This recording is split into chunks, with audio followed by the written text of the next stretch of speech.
Pernahkah kamu bangun dari mimpi, tapi merasa belum benar-benar terjaga? Kadang ada mimpi yang terlalu nyata, terlalu tajam untuk dilupakan, terlalu dalam untuk dianggap hanya sekadar bunga tidur. Dan yang lebih menakutkan adalah saat mimpi itu tidak berhenti, bahkan setelah kamu membuka mata. Malam itu, seorang gadis remaja namanya Nara bangun dari tidur dengan keringat dingin, tapi tidak ada suara, tidak ada angin, tidak ada waktu. Ia berdiri dan menyadari kakinya bergerak sendiri, melangkah pelan, keluar dari rumah, menyusuri jalan tanah yang lembab, menuju hutan yang bahkan belum pernah ia lihat sebelumnya. Tidak ada suara burung, tidak ada suara jangkrik, hanya kabut dan bisikan samar yang terdengar seperti memanggil namanya. Dia tidak tahu kenapa bisa berada di sana, tapi yang lebih aneh, dia tidak ingat kapan mulai berjalan. Dan sejak malam itu, dia tidak pernah kembali sepenuhnya. Bukan tubuhnya, tapi jiwanya, seolah bagian dari dirinya masih tertinggal di dalam mimpi itu.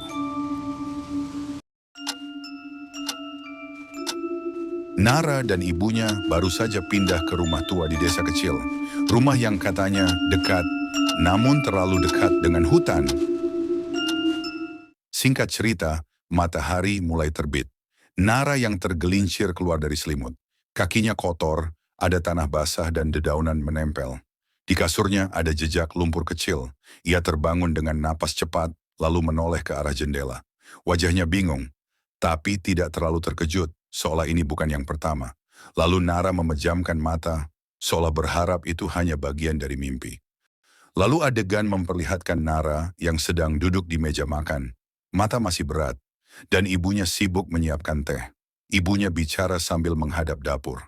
"Kamu mimpi aneh lagi ya?" Nara menjawab. "Ibu, di tempat tidurku ada daun dan kakiku." Namun ibu Nara langsung memotong pembicaraan. "Nara, kamu cuma stres pindah rumah. Itu biasa." Sudah 2 minggu sejak Nara pindah ke rumah tua di desa kecil itu bersama ibunya. Rumah kayu dengan jendela besar, lantai berderit, dan hanya satu tetangga di ujung jalan yang tampaknya jarang keluar. Tapi yang paling membuatnya gelisah, rumah ini terlalu dekat dengan hutan. Nara selalu bangun jam 2 malam setiap malam. Ia mulai menghafalnya. Tapi malam ini, ada yang berbeda. Ia terbangun dengan dada naik turun cepat, napasnya berat. Di luar jendela yang terbuka sedikit, tirai tipis bergoyang. Lalu terdengar bisikan. "Kamu sudah janji, kamu akan datang malam ini." Bisikan itu terdengar dari arah jendela, lembut, tapi seperti langsung ke telinga. Tidak seperti suara manusia biasa. Wajah Nara kosong, tangannya perlahan menyingkap selimut. Kakinya melangkah pelan ke lantai kayu yang dingin, seolah bukan dia yang menggerakkan tubuhnya sendiri. Pintu rumah terbuka dengan sendirinya. Kabut menyelimuti jalanan depan rumah. Tanpa ragu, Nara menyusuri jalan tanah lembab yang berujung pada mulut hutan. Langkahnya lambat tapi pasti. Di antara pepohonan tinggi yang meliuk seperti tubuh yang melawan arah angin, suara-suara mulai muncul. Bisikan-bisikan dari segala arah. "Nara, kamu pulang? Jangan kembali." Nara terus berjalan. Kabut makin tebal, tanah di bawah kakinya terasa seperti napas, mengembang dan menyerap jejaknya. Pepohonan di sekitarnya tampak bengkok, seperti menunduk menatapnya dari atas. Dan di sanalah dia, dirinya sendiri. Di tengah kabut berdiri sosok perempuan dengan rambut panjang dan baju tidur yang sama.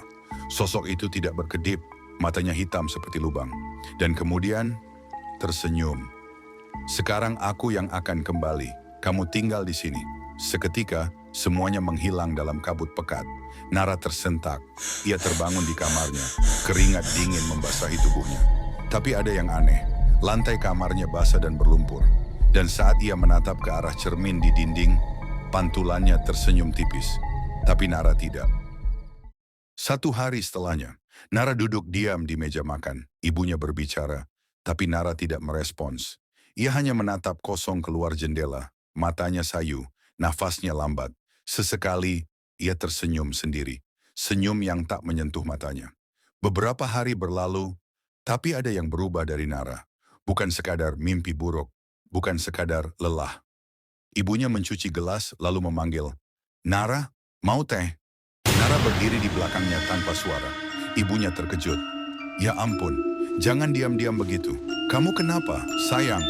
Nara menatap ibunya. Wajahnya datar, tapi matanya gelap. Lalu ia tersenyum pelan. Aku sudah kembali dari mimpi, Bu. Tapi yang pulang bukan Nara yang ibu kenal.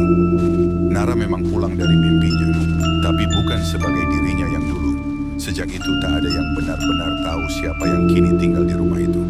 Ia tampak seperti Nara, berbicara seperti Nara, tapi jiwanya entah tertinggal di dunia mimpi atau digantikan oleh sesuatu yang lain.